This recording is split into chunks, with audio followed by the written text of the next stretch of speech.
want to put this quick disclaimer at the beginning of these first two videos while I am on vacation. Yes, I am on vacation, so for the next 2 weeks, these will be pre-recorded. But the first two, so this week's videos, I didn't know that Battlefield 2042 was doing away with the traditional class system, so I made these tips with those in mind. All things considered, I still think they do work for these specialists that we have, considering each specialist is essentially going to be their own class. If you want to know more about specialists, check out the video that I made previously. I'll link down below. But yeah, I'm recording this before we see gameplay as well, so some things may be a little different, but I still think that these will apply in terms of tips. Just when I say assault class or medic class, just think specialist. It'll be the same thing. Anyway, I'll shut up and get on with the video.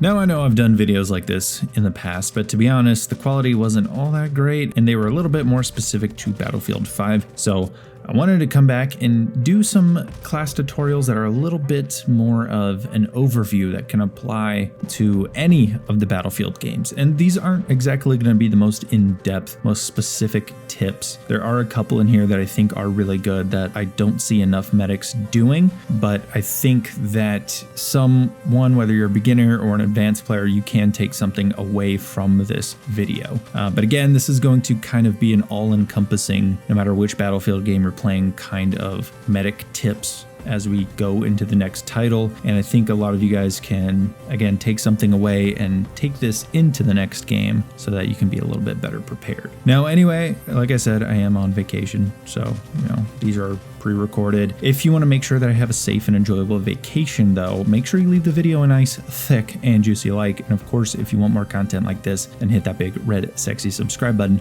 right underneath the video. And I gotta shout out my channel members. You guys help make these videos possible. Thank you guys so very much. If you want to join and get access to the exclusive perks that they get, then check out the link in the description or hit the blue join button. Anyway, let's begin. So the first tip I gotta say, again, pretty general, pretty simple. Always run with a defibrillator or a syringe. You don't need the rifle grenades. You don't need the underbarrel shotgun. You don't need any of that stuff. You don't need it. No bueno. Now, unless it's like BF5 and every medic has the ability to revive people, they don't have the ability to let go of their syringe, then it really doesn't matter what we put in that slot. But in most of the Battlefield games, you have the option to use a syringe or a defibrillator, and just run with that. If that's the case in BF6, just run with it. You're a medic. That's what you do. That is your job. And this honestly leads right into the second tip, because use med packs and crates. Again, you're a medic. Help your teammates out. Give them bandages. Do that. Do the medic stuff. You're a medic. It says it. You got the big cross on you. Do medic things. Heal your teammates. Revive your teammates. It's your job. Do your job.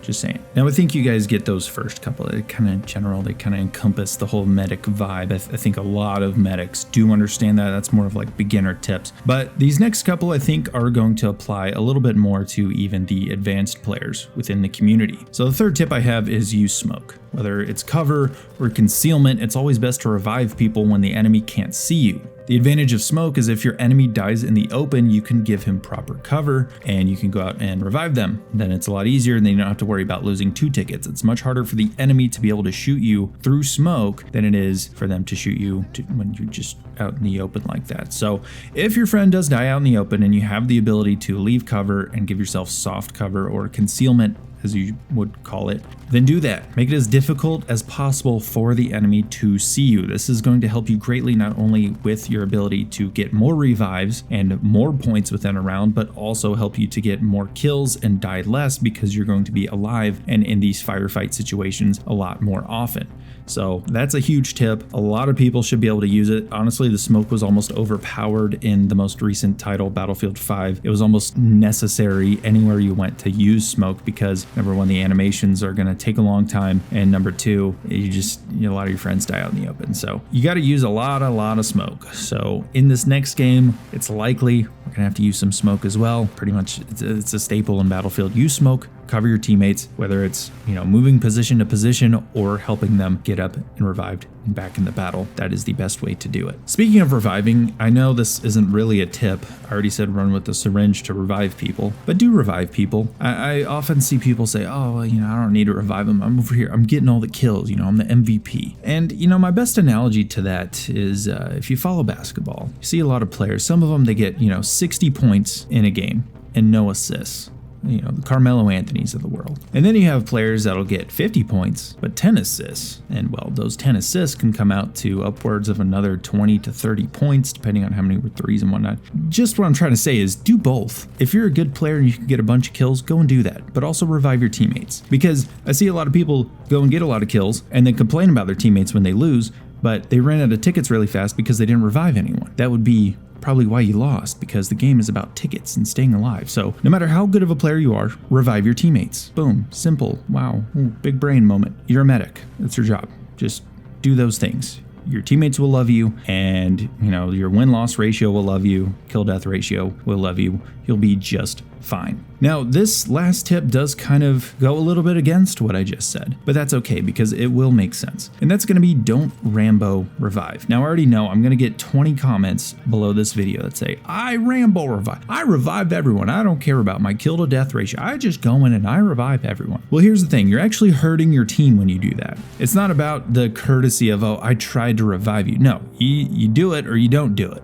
Okay? There's one or the other. There's no, I tried, guys. No. If you go in and you try to revive me while the guy who just killed me is still standing right there, you are as useless as the people who don't revive. There's no courtesy there. Clear the area. Make sure there's some cover. Maybe if you can't clear the area, put some cover down, put some concealment down. Clear the area if you can, and then revive me. Don't just run in there and waste another ticket. I would rather you just let me die if you can't get to me and save your life as a ticket, then run in and then waste 2 tickets, and then we're that much closer to losing.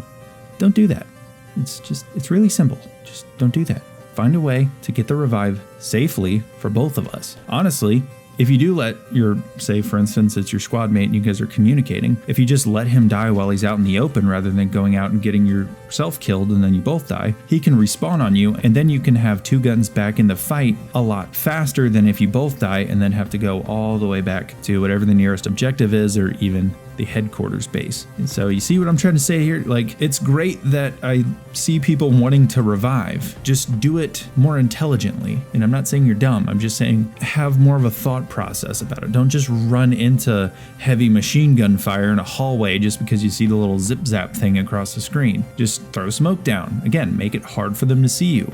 Make sure they're behind cover. There's a number of ways that you can go about this and make sure that you get these revives safely, and that you make sure that there's more guns in the fight immediately than more people going back to the spawn screen. So it's kind of a net win versus net loss type of deal, more than it is just outright win versus outright loss. You just got to kind of play the medic class with a little bit more thinking involved, regardless of just positioning for gunfights. It's positioning for revives. So it's a very difficult class. There's a lot of depth to it, and I'm very hopeful to see how people go into the next battlefield with it. I'm interested to see how they balance the class and what things they bring to it. Anyway, let me know down below what you guys think of these tips. Let me know if you have any others of your own.